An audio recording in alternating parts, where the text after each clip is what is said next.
Daniela from KATSEYE said she likes Playboy Carti. She said his music saved her life, and the internet completely lost it. Not paused, not questioned, lost it. Within hours, timelines were filled with people calling her disgusting, irresponsible, a bad role model, people saying she should apologize, people saying she should be removed from the group entirely. As if liking an artist or being honest about how music helped her survive a difficult time was some kind of moral crime. And what's striking isn't just the backlash itself, it's the direction of it. Because all of that anger, all of that outrage, all of that moral fury wasn't aimed at the artist people claim to have a problem with. It wasn't aimed at the industry that continues to platform controversial figures. It wasn't aimed at systems, patterns, or power. It was aimed at a young woman who spoke honestly about her experience with music, and that alone should make us pause. This conversation isn't about defending Playboy Carti, it's not about excusing any artist's behavior. It's not about pretending harm doesn't exist or that people aren't allowed to feel uncomfortable with certain figures. This is about the reaction, the scale of it, the target of it, and what it says about how we treat women, especially young women, idols, and women in the public eye when they fail to meet impossible, unspoken standards. Because let's be clear, Daniela didn't endorse anything. She didn't minimize allegations. She didn't dismiss criticism. She didn't tell anyone else what to listen to. She spoke about her own relationship with music and how it helped her through a dark period. That's it, yet somehow that was enough to trigger a full blown moral trial. So the question becomes why? Why is the anger so aggressively aimed at her instead of the artist people say they oppose? Why does honesty from a young woman provoke more outrage than the actions of grown men with real power? Why does the internet find it easier to punish proximity than to confront the source? The answer sits at the intersection of double standards, gendered expectations, fandom hypocrisy, and the way idol culture has distorted accountability into something punitive and performative. Let's start with the double standard because it's impossible to ignore. Playboy Carti is not underground, he is not obscure. His music has been mainstream for years. His sound has influenced fashion, internet culture, and entire subgenres. His songs trend constantly. His lyrics are quoted daily. His aesthetic is everywhere. And yet, the moment a female idol says she listens to him, suddenly there's an emergency. Where was this outrage when millions of fans, many of them the same people now criticizing Daniela, were streaming his music? Where was the moral reckoning when his songs were being used in edits, dances, memes, and fan content? Where was the demand for accountability then? It's selective outrage and it's loud because outrage isn't being applied evenly. It's being applied strategically. It's being directed at the person with the least power and the highest expectations, and that's not accidental. There is a very specific way society treats idols, especially women idols. They are not allowed to be complex. They are not allowed to be contradictory. They are not allowed to exist outside of a carefully curated moral image that fans project onto them. They're expected to be talented but humble, confident but not threatening, relatable but not messy, opinionated but only in approved ways, human but only when it's convenient. The moment they step outside that narrow frame, the punishment is swift. Daniela didn't just express a music preference, she disrupted an image that some fans had constructed for her. And instead of adjusting that image, people chose to punish her for not fitting it. That's where the bad role model argument comes in. Because whenever a woman in the public eye does something people don't like, the label appears instantly. Bad role model, irresponsible, dangerous influence, but role model to whom? And under what rules?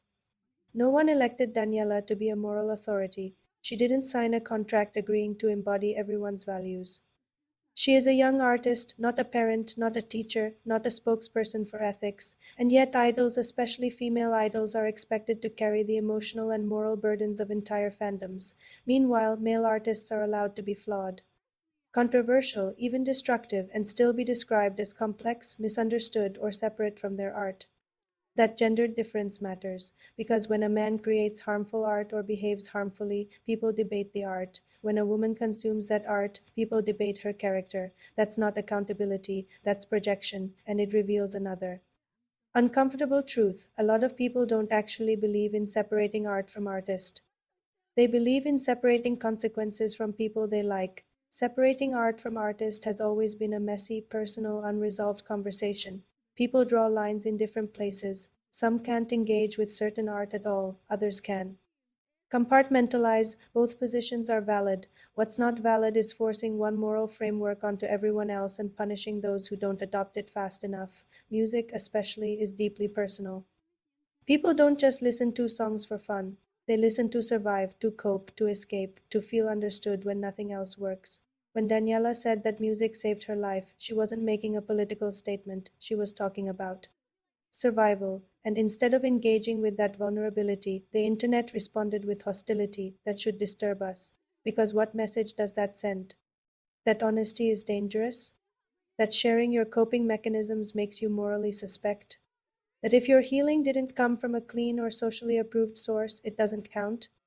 That's not progress, that's cruelty disguised as ethics. And then there's fandom hypocrisy. Fandoms often pride themselves on being progressive, aware, and socially conscious. They speak the language of justice fluently. They know the right words. They know the right stances. But when it comes to idols they love, that consciousness becomes conditional. They'll excuse behavior when it benefits their favorite. They'll downplay harm when it's inconvenient, and they'll amplify outrage when it gives them leverage over someone else. That's not principled, that's performative, because if the concern was truly about harm, the conversation would be broader. It would be about industry accountability, about why certain artists continue to be promoted, about how consumers engage with art responsibly. Instead, it narrowed immediately into a personal attack. Apologize, do better, leave the group over a statement about music. That escalation tells you everything. This wasn't about education. It was about control, about reminding idols that they are always being watched, always being judged, always one wrong sentence away from punishment, and that pressure is inhuman. We talk a lot about mental health, especially in the entertainment industry. We talk about how brutal public scrutiny is, how damaging constant judgment can be, but moments like this expose how shallow those conversations often are, because when someone actually shows vulnerability, the response isn't care, it's condemnation. We say we want idols to be real, to be authentic, to speak honestly, but only if their honesty aligns perfectly with our expectations.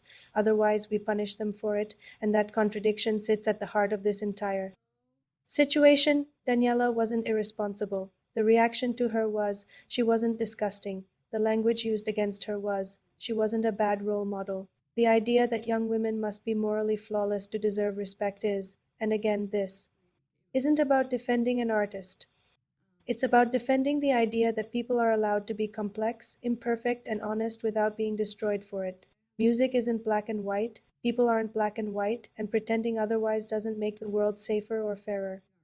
It just makes it harsher. So maybe instead of asking why Daniela listens to a certain artist, we should be asking why the internet is so eager to punish young women for existing imperfectly, why anger flows downward instead of upward, why proximity is treated as guilt, why idols are held to standards no one else is expected to meet. Because until we address that, this cycle will keep repeating: another idol, another comment, another dogpile, and another reminder that for all our talk about growth, nuance, and empathy, we still reach for outrage first. So, yes, let's talk, but let's do it honestly. Let's do it without dogpiling. Let's do it without dehumanizing a young woman for telling her truth. Because if we can't manage that, then the problem isn't Daniela, it's us.